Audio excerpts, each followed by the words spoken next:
Boa tarde, Ernesto. Antes de mais, muito obrigada pela disponibilidade de estar aqui hoje connosco no Fala Fala. Acho que vai ser uma conversa muito interessante sobre investigação criminal e a inovação tecnológica, que também é associada aqui a este setor e ao Serviço da Justiça.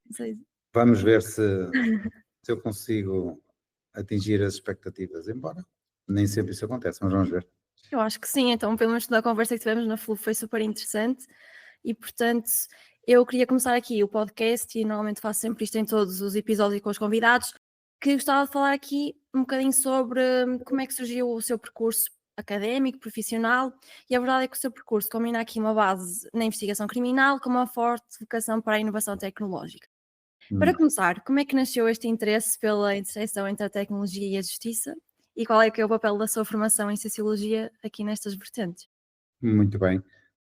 Isso facilmente se pode compreender porque eu vim de lá dessa área, né? Eu fui da polícia durante 21 anos, onde tive várias funções e uma delas, ou sou a grande maioria, cerca de 20 ou 21 anos, em investigação criminal.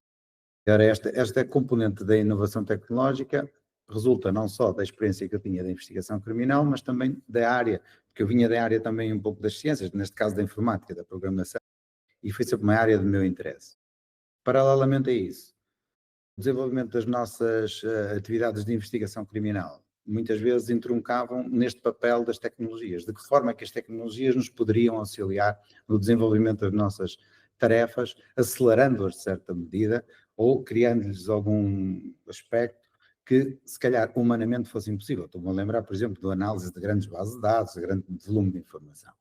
E, como eu costumo dizer, uma das coisas que nos leva a crescer é um pouco as nossas dores. As dores nem sempre é mau, obriga-nos a criar mecanismos ou criar algum tipo de engenho para suprir essas dores. Se calhar foi um pouco por aí. Eu sentia as dores, por exemplo, de não conseguir fazer a análise em tempo suficiente, porque depois a justiça entrunca também com esta questão dos prazos, e nós num prazo admissível ou por lei teríamos que produzir os elementos de prova necessários. Isso obrigou-me, obviamente, a criar ferramentas que me ajudassem a cumprir não só os objetivos a que se propunha a investigação, mas também a cumprir os prazos que eram interpostos pela própria justiça em si. E no caso, já agora falando aqui no papel da sociologia, né? Como é que ela entrunca aqui? Muitas vezes me perguntam isso. Como é que tu, vindo da parte das ciências até mais computacionais, e depois o que é que a sociologia trouxe aqui? De facto, a sociologia entrou na minha vida um pouco também diria eu, por influência de alguns colegas meus, também estavam no curso. Inicialmente eu nem sabia o que era a sociologia, mas de facto depois quando comecei a ver que tinha matérias que se calhar interessaria muito, quanto mais não fosse a análise do social, ou então a análise da realidade de uma forma diferente. Aquilo que se calhar nós falamos, tantas vezes está aí em voga e falam muito disso, das questões das percepções ou das percepções pessoais, e nós sabemos que nem sempre isso é a verdade ou do que realmente existe. E a sociologia, nesse tocante, não vou dizer que não, dar-nos ferramentas que são robustas para nós fazermos essa desconstrução, digamos, daquilo que é a nossa percepção. E no caso da investigação criminal, ajudou-me sobremaneira, sobretudo até para perceber, lá está, naquilo que nós falávamos, dos tempos, da demora da própria investigação criminal. Eu fiz um trabalho dentro da polícia, da investigação criminal, para tentar perceber onde é que estavam os tempos da investigação criminal. Onde é que de facto nós perderíamos mais tempo e porquê?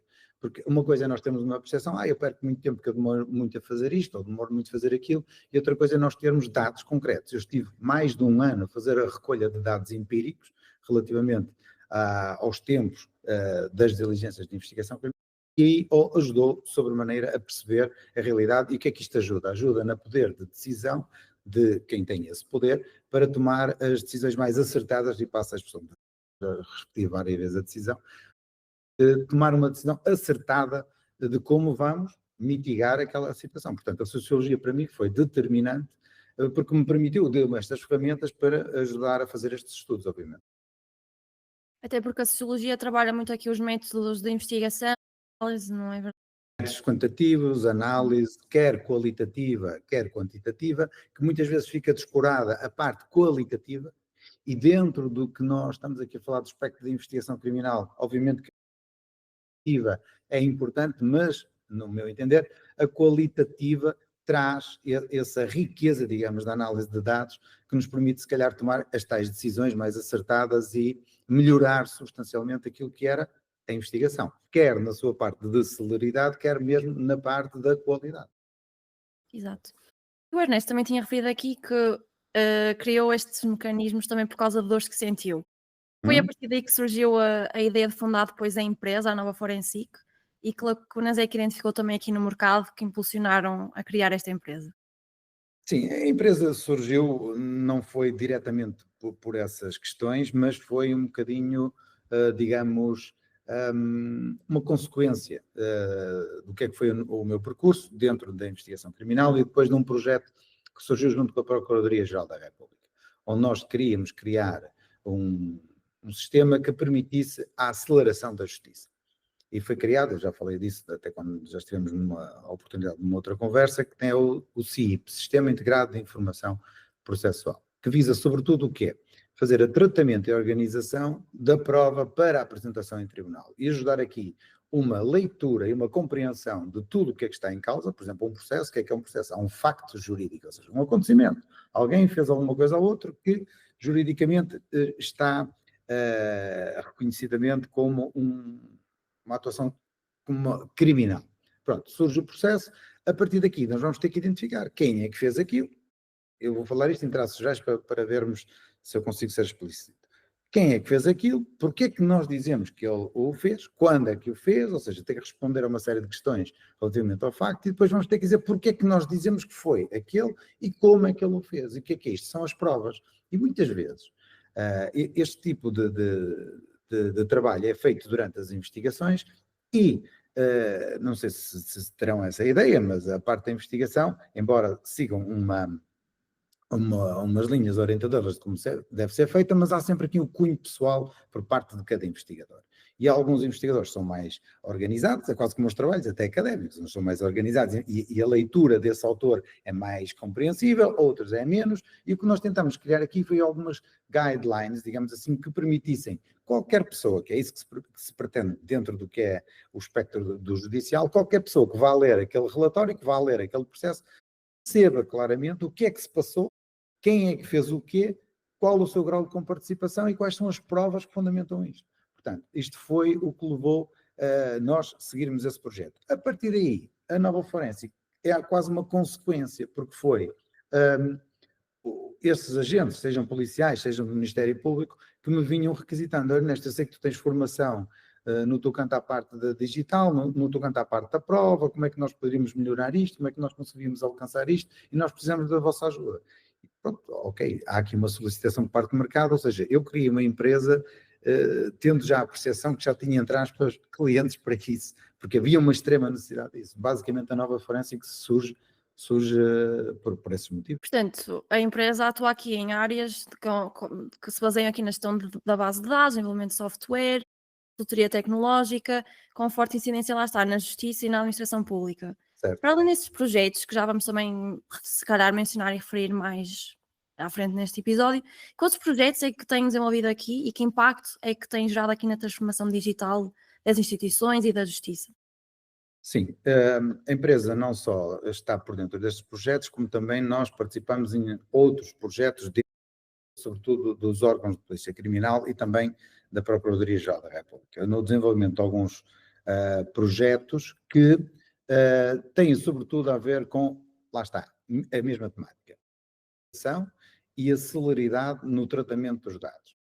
Isto porquê? Porque nós sabemos claramente, e basta analisar, por exemplo, vou dar um exemplo que está muito em voga e que é muito, muito simples de percebermos. Aqui há uns anos atrás, os nossos telemóveis, que nós usamos agora, penso eu, cerca do ano 2000, não sei se vou estar em erro, mas no ano 2000, basicamente eram utilizados para quê? Para fazer chamadas telefónicas e para enviar SMS. Poderíamos mandar uma MMS, assim do género, mas seria basicamente para isso. Ou seja, nós tínhamos telemóveis que têm 2 megas de capacidade de informação. Eu recordo-me, os primeiros iPhones tinham 4 gigas ou 2 gigas ou qualquer coisa assim de informação. E meu Deus! E depois quando chegamos ao iPhone 5, mas o meu tem 16 gigas. E 16 gigas, que espetacular. Hoje em dia, um telefone com 16 gigas é qualquer coisa que não, até dizemos, não presta, né? Digo eu assim. Porquê? Porque o manancial de informação Se que agora o iPhone, se calhar o mínimo que ele traz já são 256, capacidade de armazenamento de 256 GB. O volume de dados que pode compreender um iPhone com 256 GB é, como direi, diferente daquilo que eram os dados que nós teríamos, por exemplo, num Nokia, um 3310, digamos, na altura. Ou seja, o volume de dados que tem que ser analisado por parte da Justiça, que não raras vezes os telemóveis, por exemplo, são alvo de apreensões e que depois tem que ser feita a sua análise, o manancial de informação por parte do investigador ou por parte da Justiça, que tem que fazer análise dos dados contidos naqueles equipamentos, é desmesuradamente superior, é uma coisa brutal mesmo.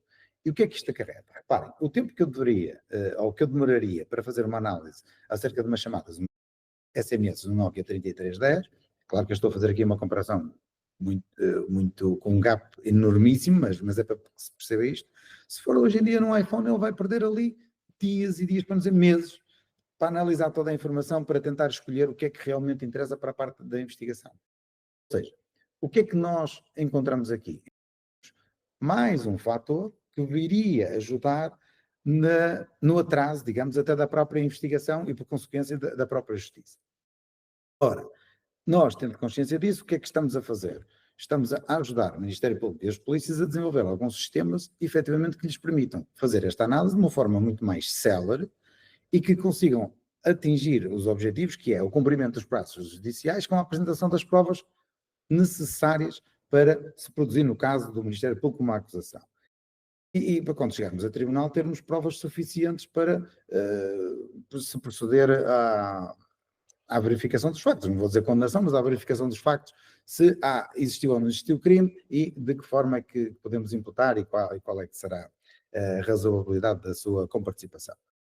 O que eu quero dizer com isto é, estes sistemas que nós estamos a desenvolver vêm nesta área, ou seja, desenvolver sistemas que lhes permitem acelerar e permitam a análise em tempo útil de todo este manancial de informação. E nós temos feito e continuamos a fazer dentro do Ministério Público e também dentro de alguns órgãos de polícia criminal. Ótimo. E agora retomando aqui a questão do SIP, do Sistema Integrado de Informação Processual, como é que foi na prática esse processo de desenvolvimento? Foi ágil, foi rápido e que foi de rápida adesão também? Como é que foi esse processo? Foi um processo de investigação e de desenvolvimento assim mais longo? Eu acho que ele compreendeu, está numa fase também, digamos, de sedimentação, mas acho que ele compreendeu algumas fases.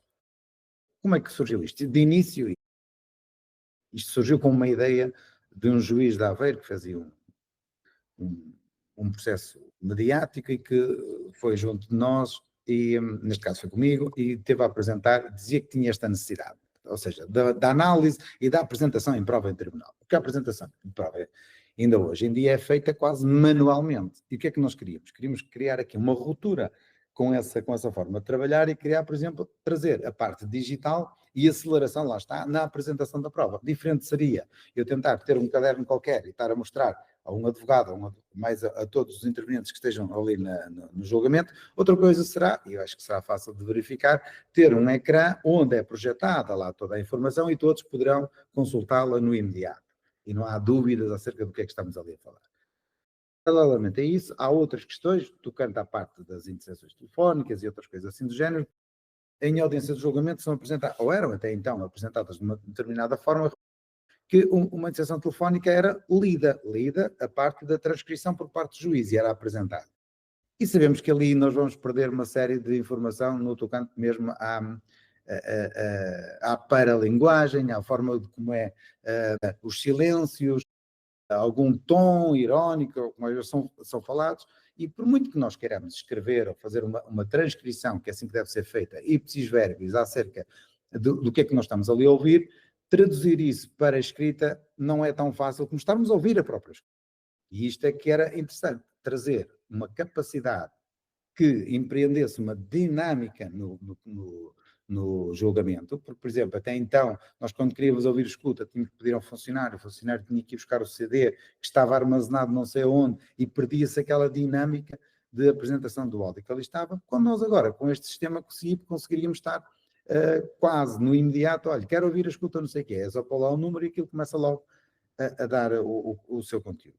E, portanto, Surgiu através desse contacto com esse juiz que queria isso, mas paralelamente nós pensamos, ora bem, a justiça, isto não compreende só a fase de julgamento. A fase de julgamento, digamos, é a exposição daquilo que resultou da investigação, ou seja, na fase de investigação, todo esse processo que depois no fim vai resultar num julgamento.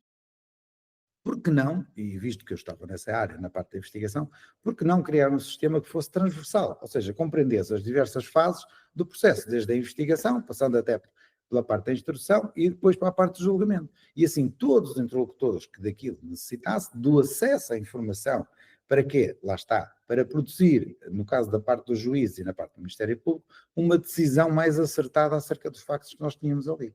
Pá, vamos criar isto. Uma das dificuldades que nós tínhamos na investigação, como eu já disse anteriormente, era esta parte da organização do próprio processo e do que é que nós, ou como nós costumávamos dizer, o que é que nós temos aqui. Surgiu essa ideia e começamos com esse trabalho. Só que, e eu compreendi, ou pelo menos tento perceber essa questão, nossos meios, as áreas jurídicas não são fáceis. Tem pessoas que têm formas de pensar ainda um pouco, e eu peço desculpa pois que eu vou dizer, mas ultrapassados, a meu ver. Porque o manancial da informação e a forma como é hoje tratada a informação não é à mão, não é escrita à mão, não é tratamento a ler as coisas, digamos, de forma manual. Obviamente que não quero com isto dizer que nós devemos acreditar cegamente na tecnologia. A minha opinião é não, ainda não estamos aí nesse nível. Porque a tecnologia muitas vezes trai-nos. Mas por isso é que, se nós tivermos a tecnologia não como um fim em si, mas como um meio para atingir esse objetivo, é essencial. Porque se eu tiver uma ferramenta que me permita fazer uma análise num manancial de volume de dados, a seguir o que é que eu tenho que fazer? Então aí sim, manualmente, mas já tenho a produção dos dados, já tenho a análise completa, que é aí onde perdemos mais tempo, eu vou ver se efetivamente aquele dado que resultou da operação que eu fiz de pesquisa, se efetivamente corresponde à verdade ou não. Sim, validei o dado, muito bem. Ou seja, este tempo que eu vou perder nesta validação de dados é de âmbito tecnológico. Claro que com o CIP, o que é que se verificou? Verificou-se que houve grande resistência, porque depois nós temos uma tendência normal, é do ser humano, que é, eu estou habituado a trabalhar assim, não é ninguém que me venha ensinar, porque eu já sei que eu estou assim, eu sempre fiz assim e sempre deu certo, mas se alguém vier, normalmente os mais novos, dizer assim, olha, mas agora há aqui uma técnica que tu produzes, em vez de fazeres isso, consegues produzir, em vez de 10, consegues produzir 100 se adaptares isto. Não és tu que me vens ensinar, porque eu já estou aqui há muito tempo e não sei das quantas. Claro que nós enfrentamos e tivemos muita gente com esse tipo de abordagem. Mas, para bem de tudo, como nós costumamos dizer, nem toda a gente é igual. E dentro da justiça também temos pessoas pró-tecnologia, pró-desenvolvimento. E foram essas pessoas que nos deram este boost.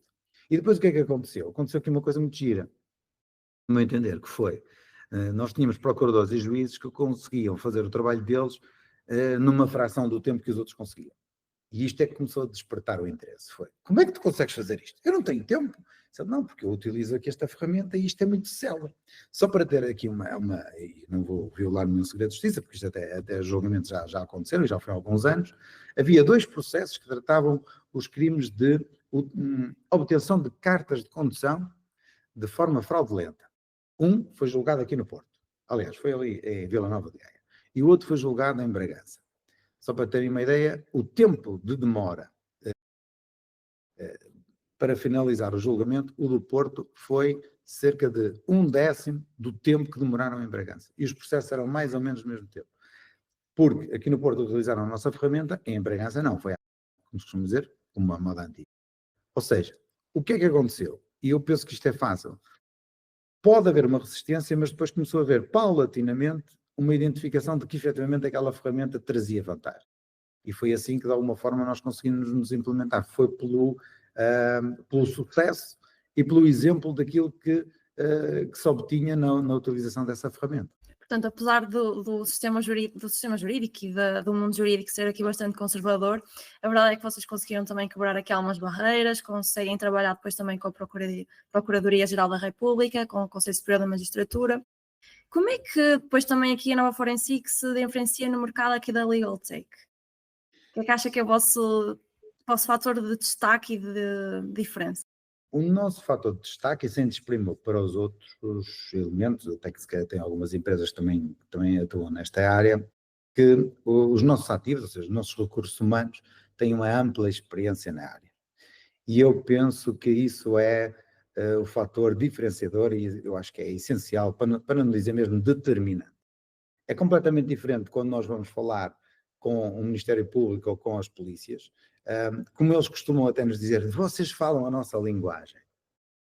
E nós antecipamos até alguns problemas, porque, por exemplo, quando nos pedem para nós fazermos uma determinada consultoria ou então um apoio numa qualquer investigação, nós com a experiência que já temos, no meu caso, e alguns, porque a empresa não sou só eu, obviamente que a empresa sou mais do que eu, porque eu sozinho, como eu costumo dizer, não sou ninguém, a verdade é esta.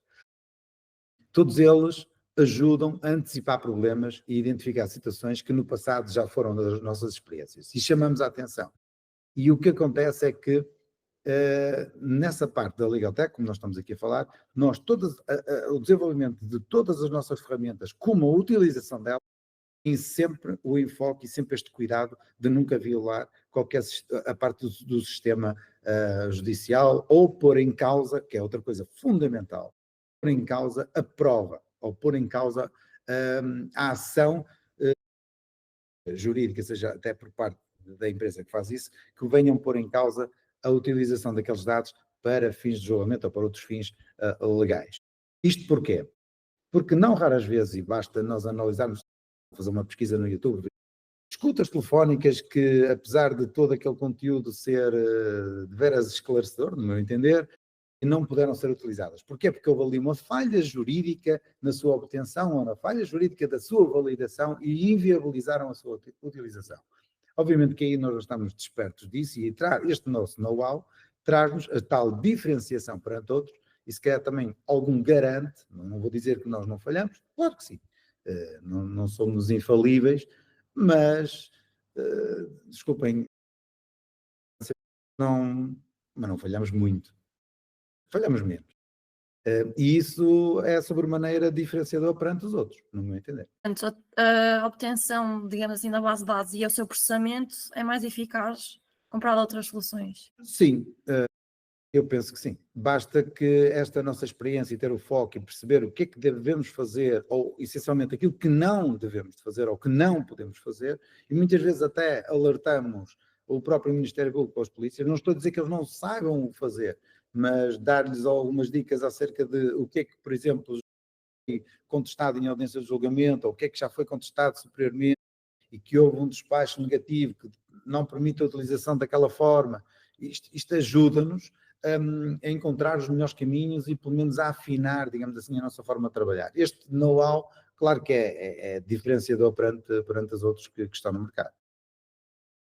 Portanto, o Ernesto, como próprio perito digital forense, tendo esse know-how também, tem prestado apoio direto a várias comarcas em processos de recolha, preservação e análise de conteúdos digitais. Sim. E eu estava a lhe perguntar aqui como é que concilia essa vertente mais técnica e especializada aqui nos processos e da produção da prova e da análise da prova com a gestão executiva de uma empresa. É complicado, mas isto vai resultar um pouco na resposta que eu ainda acabei de falar, que é o quê?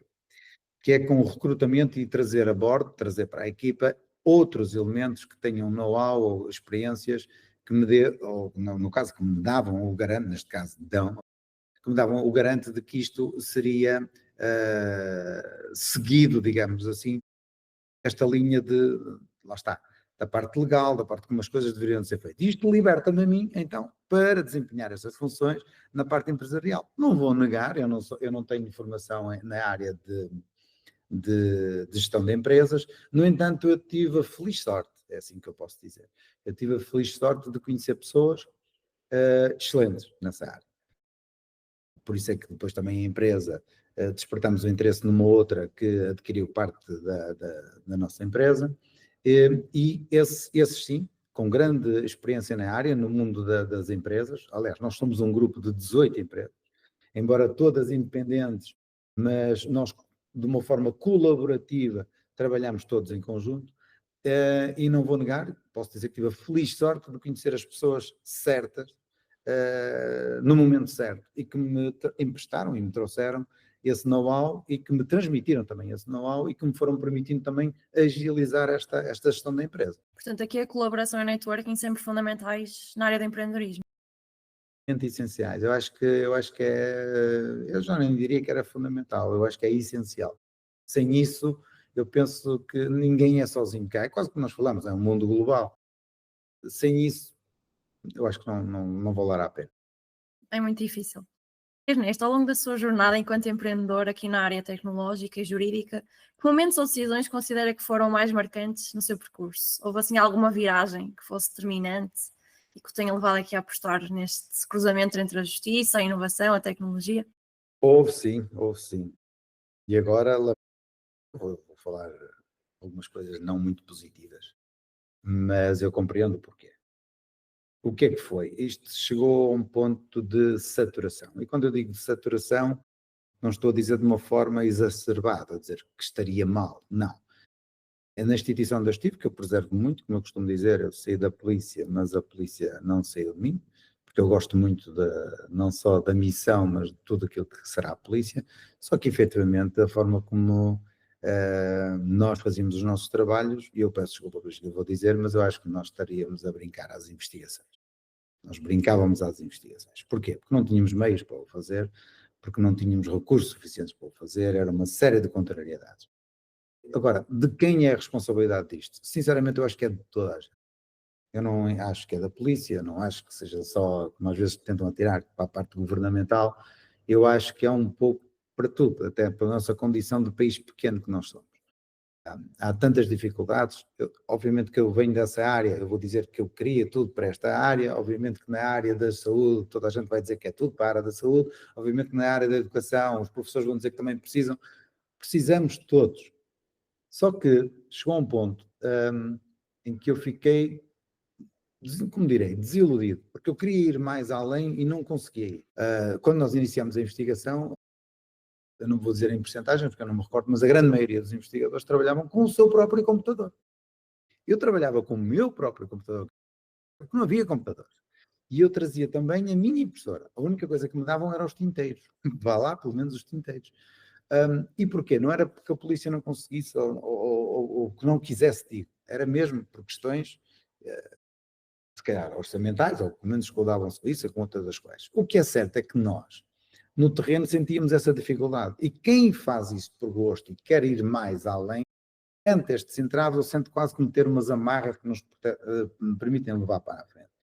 E obviamente que isso levou a vários estados de espírito. Há um primeiro, eu não me importo, eu vou investir com o meu dinheiro porque eu quero levar isto para a frente, ou seja, gastávamos com o nosso dinheiro. Houve outros que levou à parte da resignação, dizer, olha, se é assim que eles querem, é assim que eles vão ter, mas eu acreditei sempre numa coisa, e vocês vão dizer que isto se calhar até é uma frase feita, mas não é. Eu acreditei sempre em fazer, ou pelo menos tentar fazer o melhor possível para as outras pessoas. Nada me dava mais alegria, e eu estive muito nos crimes contra o património, ou seja, dos furtos, roubos, burlas, essas coisas, nada me dava mais alegria do que recuperar um bem que tinha sido furtado ou roubado a uma pessoa e fazer-lhe entregue.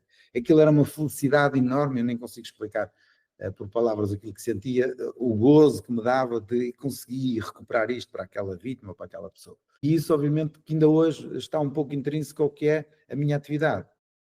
Eu faço isto, obviamente, uma empresa é criada para gerar riqueza, para gerar património, mas eu faço isto por gosto. Eu continuo, muitas vezes até digo, com alguns polícias, eu digo assim, eu vibro com o sucesso deles.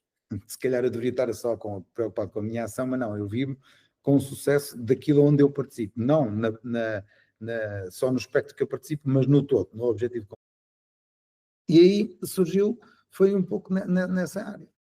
O que é que me levou? Levou que chegou a um ponto, eu tive esta oportunidade de sair e de alguém que acreditava em mim, posso dizer isto, que acreditou em mim ou no potencial que nós poderíamos fazer, e eu aproveitei e disse, olha, por que não? E pode ser que eu lá fora tenha outras condições ou outras possibilidades de fazer aquilo que eu às vezes quero fazer aqui e não tenho possibilidade. E o facto é que isso permitiu que eu chegasse onde estamos agora. Obviamente que não estamos muito onde eu queria mesmo chegar, mas é um percurso e já estamos muito melhores do que estávamos.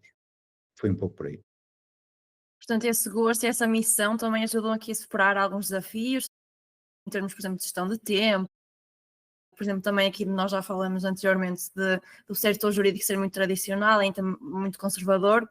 E eu voltando aqui um bocadinho a essa parte do conservadorismo aqui do mundo jurídico, estava-lhe a perguntar que estratégia é que utiliza para promover a inovação aqui neste meio que ainda é tão regulado e tão resistente à mudança. Há assim algum fator que destaque? Sim, o fator essencialmente é um pouco como eu ainda falei, por exemplo, por demonstração, por resultados já obtidos. Demonstrar, olha, nós já fizemos isto e o resultado obtido foi isto neste determinado tempo.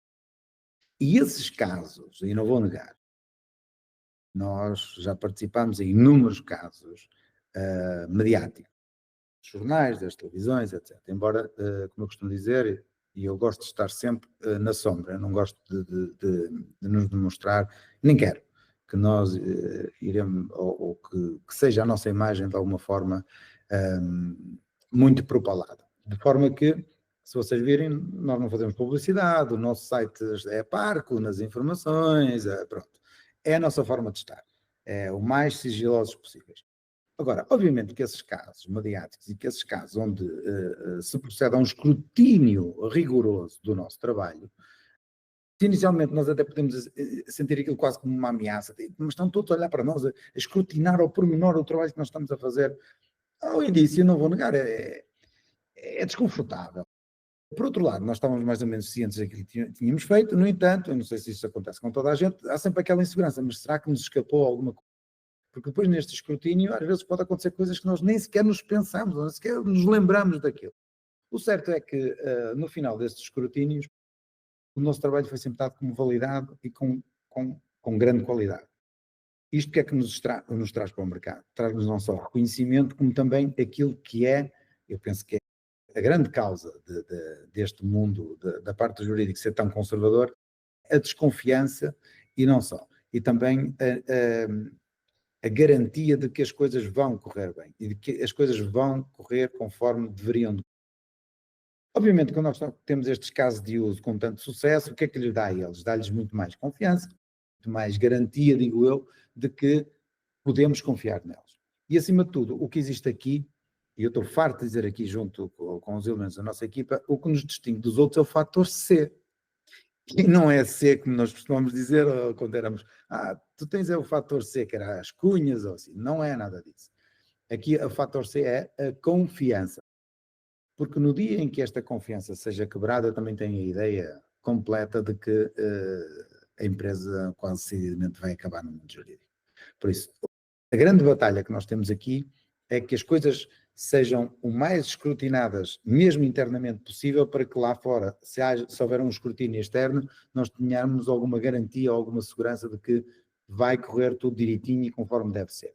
E este é que é o grande desafio, porque dentro da própria instituições, não só do Ministério Público, mas também das polícias, há sempre aquela ideia, será que eu posso confiar neles? Eu estive lá e sei. Nós, quando víamos uma qualquer empresa, e eu agora vou dar dados a uma empresa que nem sequer é da polícia, porque nem sequer, mas qual é que é a garantia que eles nos vão dar do sigilo? Embora eu possa dizer isto com todo o rigor. Os privados, por vezes, são muito mais rigorosos e muito mais assertivos do que até o público. Eu não estou a criticar isto com o público, não estou a dizer que eles fazem mal, estou a dizer é que os privados têm isto. Porquê? Porque têm uma obrigação acrescida de se terem o mais perfeccionistas possíveis. Porquê? Porque eles vão ser escrutinados por todos. Se dentro da polícia cometer-se algum erro, como já se cometeu tantas vezes, o Ministério Público não deixa de requisitar os trabalhos da polícia. Está escrito na lei, eles vão ter que requisitar. Num privado é diferente. No dia em que nós cometamos um erro, em que ponha em causa alguma situação, eles vão deixar de nos contactar. O que é que nos leva a ser muito mais rigorosos, a tentar ser o mais eficientes e o mais dentro da legalidade. E por isso é que nós, obviamente, já temos uma série de certificações, estamos em processo de outras certificações. A certificação traz-nos a garantia de que nós somos mais honestos ou que somos diferenciadores perante os outros. Não, não nos traz. Eu não sou honesto porque tenho uma certificação. Eu sou honesto porque é intrinsecamente à personalidade das pessoas. O que é que nos traz as certificações? Traz-nos o garante de que aqueles processos foram cumpridos da forma como deveriam de ser e da forma como estão escritos. ajuda-nos a nem sequer cometer alguma veleidade de nos esquecermos de um qualquer procedimento, porque estando intrínseca essa forma de trabalhar, obrigatoriamente e com processos de fiscalização, mesmo que haja um erro aqui, no processo seguinte vai-se verificar que não se cumpriu aquilo, vai-se reparar o que está antes de seguir o processo seguinte. Portanto, o que é que eu vejo junto da justiça? É uma questão de tempo. É uma questão de tempo, porque Portugal, nesse aspecto, acho que somos, aliás, a panagem e muitas outras coisas, acho que estamos um bocadinho atrasados. Nós vemos noutros países, eu não vou negar, Estados Unidos, há uma qualquer empresa que surja de uma qualquer faculdade em que desenvolva um qualquer sistema que possa ajudar sobremaneira às polícias, imediatamente essa polícia ou esse órgão governamental vão buscar essa empresa e põe-nos a trabalhar com eles. Inclusive, eu não vou dizer o nome da empresa, mas há uma empresa onde desenvolveram um sistema que permitia a desencriptação de uma série de informações dos telemóveis e o FBI foram buscá-los e investiram 48 milhões nessa empresa, para eles continuarem no desenvolvimento. Que em Portugal isto é impensável. Pensavam lá que era um lobby, que era não sei das quantas, ainda temos muito esse pensamento. Na Alemanha, um Centro Tecnológico de Desenvolvimento de Análise de Informação, chama-se ZITIS, podem consultar, que iniciou penso que foram com 250 elementos, que vieram de 4 setores diferentes. Foram buscar, no entender deles, os melhores elementos na área académica, foram buscar na área das empresas, foram buscar nas polícias e foram buscar no setor jurídico. E criaram este grupo, os ITIs, para o desenvolvimento.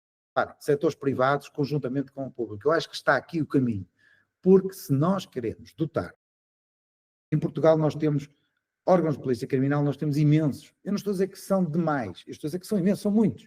Se nós quisermos dotar todos das mesmas competências tecnológicas, reparem os recursos que nós vamos ter que fazer. Nós vamos ter que comprar X recursos vezes o número total desses órgãos de polícia criminal. Quando, na verdade, se nós tivéssemos um organismo ou alguém, junto com a parte das universidades ou académica, é fundamental, a parte da empresarial, parte da justiça, das próprias polícias, todos em conjunto tivéssemos tipo um órgão central onde nós conseguíssemos desenvolver estas ideias, eu acho, no meu entender, que isto seria muito mais vantajoso. E com menos recursos teríamos muito melhores resultados. O que acontece é que agora está tudo distribuído e o peso, o dinheiro que é gasto nisto, no meu entender, é demais. E os resultados não são assim tão animadores. Portanto, aqui o poder também da colaboração e do investimento que seria necessário para fomentar aqui melhor a área. O Ernesto também referiu que é exigente manter aqui a reputação e a confiança ao longo dos vários anos de exercício e, portanto, tendo isso em consideração também, eu gostava de lhe perguntar que conselhos é que daria a alguém que está a começar a empreender ou que já tem uma empresa, que realmente exige aqui um esforço muito contínuo e a longo prazo. Conselhos. Eu vou dar conselhos daquilo que eu senti. Resiliência. Focar-se no seu objetivo e mesmo que tenha uma série de contrariedades, tenha aquilo não como algo ou uma grande, digamos, uma justificação para desistir, mas uma justificação para ainda empreender mais. Como é que eu vou ultrapassar esta contrariedade? Ok, tenho este problema aqui, como é que eu vou ultrapassá-lo? E não interpretar aquilo como uma barreira de, pronto, para ali não podemos ir a um muro. Sendo certo que este processo é doloroso. Muito doloroso. A resistência chega a, como direi, eu até se calhar nem queria muito dizer isto, mas chega a, de certa forma, por vezes, algumas ações a roçar o ardiloso. Aquilo é criado de uma tal forma. O quê? Há pessoas que estão posicionadas dentro de alguns órgãos que têm poder o suficiente para bloquear. São diretores. Nem precisam ser os diretores. O bloqueio vem dos intermédios. Por vezes o diretor até quer que aquilo vá para a frente, mas os intermédios, e de uma forma ardilosa, parecendo que até estão a colaborar, mas estão a impedir aquilo. Ou porque não o fazem, às vezes por omissão, às vezes nem precisam de fazer nada, basta omitirem algum tipo de trabalho. E isto deliberadamente. Mas sempre com a ideia, não, foi sem querer. Ou seja, isto é... Há um sentimento de que aquela pessoa... Por exemplo, uma das coisas que eu passei, ainda passo hoje, eles olham para mim, tipo, ele esteve cá dentro e agora foi lá para fora e ele já não é de cá. Aquele sentimento de pertença, ele já não é dos nossos. E eu acho que eu sou português.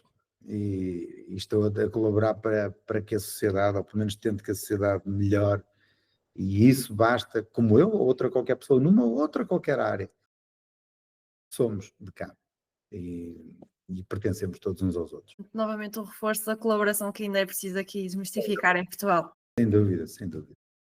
Ernesto, antes de passarmos às recomendações culturais, para terminar aqui a nossa secção das perguntas, eu vou fazer aqui a minha pergunta habitual de fecho. Eu passo por lhe perguntar quem é que é o Ernesto. É uma pergunta mais filosófica.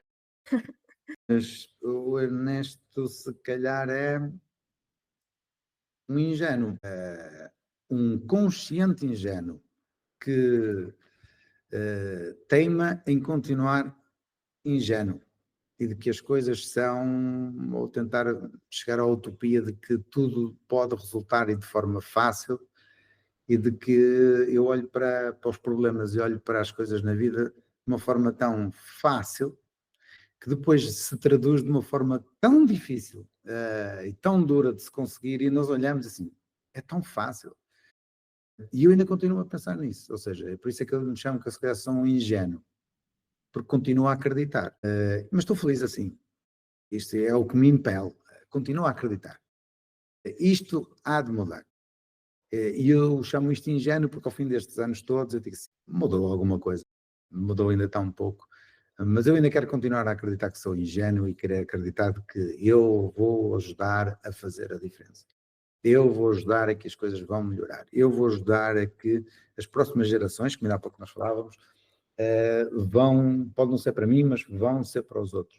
Eu acredito numa prerrogativa que eu acho que ficou um pouco esquecida dentro do que é o nosso espectro público, digamos. Falo do público, do privado não tem tanto conhecimento. Não transmissibilidade do conhecimento. Eu sou completamente contra isso. Eu sou a favor do transmissibilidade ou da transmissibilidade do conhecimento. Eu tenho que preparar as gerações anteriores ou as minhas gerações, desculpa, ao contrário. Eu tenho que preparar as gerações mais novas com o mais rápido possível transmitir-lhe o meu conhecimento, as experiências, más experiências, as minhas experiências, para que eles obtenham esse conhecimento o mais rápido possível, não percam muito tempo, e depois com este conhecimento vão para a frente. Não falo de uma forma, isto agora já vai ser a sociologia a falar, não estou a dizer que evoluam, mas que mudem, mas para que as coisas sejam melhores. E se nós não tivermos esse papel de ajudá-los, eles vão estar muito tempo a estudar até chegar ao ponto e depois sobra-lhes pouco tempo para provocar essa mudança. O nosso papel deveria de ser passar o mais rapidamente possível todo esse conhecimento para que eles vão para a frente, prepará-los para isso. E é isso que eu vou tentar sempre fazer. Continuar depois o legado de forma mais rápida também. Exatamente. Perfeito, Ernesto.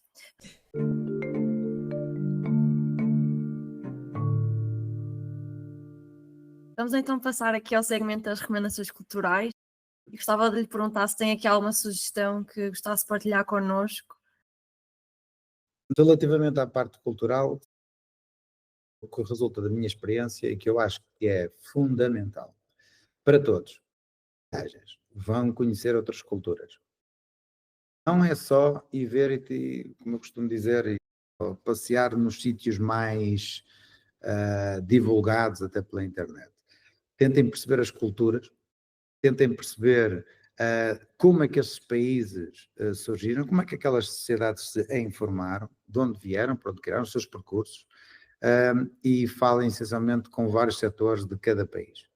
Isso enriquece-nos sobremaneira. Digo isto, viagens tenho feito por vários continentes, uns mais pobres, caso da África, outros não tão pobres, obviamente considerados de primeiro, que chamam eles, eu testo sempre essa expressão que eles chamam de primeiro mundo, e para mim isso não existe, existe pessoas, e eu posso dizer que em África, apesar de considerarem que é pobre, eu acho que é dos povos que eu senti mais proximidade, por incrível que pareça. Estive em alguns países, mas a Angola, sobretudo, aquele povo é fantástico. e com todas as dificuldades que eles têm. Se vocês conhecessem, ou se algumas pessoas conhecem muito melhor do que eu, obviamente, mas se conhecessem pelo menos algumas dificuldades que eles têm, e assim, como é que eles conseguem, de certa forma, ainda ter tanta felicidade no meio de tão pouco? E que nós julgamos que é tão pouco. Leva-nos também a refletir para isso, o que é muito, o que é pouco. Mas, acima de tudo, é nós percebermos outras realidades. Porque uma das coisas que eu percebi claramente, não tinha muito essa noção, até quando saí do setor público para vir para o privado, foi que nós somos tão grandes em história, tão grandes em tanta coisa, mas a nível de, profissionalmente falando, nós somos minúsculos. Portugal é minúsculo. Eu não estou com isto a apelar para que as pessoas saiam de cá. Quando eu estou a apelar é, vão lá, obtenham essa experiência e depois venham cá, mas já conscientes do que há lá fora. Que acima de tudo traz-nos uma riqueza interna fenomenal. Viajar. Viajar, mas perceber as culturas e perceber a forma como trabalham. Inclusivamente, uma das coisas que eu fiz, e fiz algumas viagens, uma boa parte destas viagens foi em trabalho, foi perceber como é que os ordenamentos jurídicos, por exemplo, de alguns países funcionam. Como é que funciona a justiça de alguns países? E trouxemos, ou pelo menos eu trouxe alguma riqueza que eu nem sequer pensava que as coisas funcionavam assim. Quando às vezes nós pensamos, o nosso sistema judicial até é bom para isto e aquilo. Eu vi algumas situações noutros países que funcionam muito melhor que cá. Como também vi o contrário. Eu vi algumas coisas que nós temos que eu acho que são muito melhor que noutros países. Não lá está, esta riqueza, esta heterogeneidade de conhecimento de várias valências, ou de várias áreas, é que nos traz, eu acho, conhecimento completamente diferente. Por isso, a recomendação que eu tenho para fazer é conheçam outros mundos, outras culturas e outros países. Perfeito, Ernesto. Queria-lhe então agradecer por ter esta disponibilidade para falar aqui connosco sobre estas temáticas tão interessantes, tão importantes. No fundo, também aqui a inovação neste setor jurídico e da justiça é tão fundamental e que às vezes ainda vivemos num país muito conservador nessa área. E, portanto, meu maior obrigado. Acho que foi uma conversa super interessante e rica. Espero que continue a evoluir a sua empresa e os projetos, porque realmente acho que tem aqui um diferencial. Senhor, muito obrigado pelo convite. Sinto-me lisonjeado. Eu não estou a dizer isto e quem me conhece sabe perfeitamente que eu não digo as coisas por dizer, mas sinto-me mesmo especial. Obrigado. Obrigada, eu, Ernesto.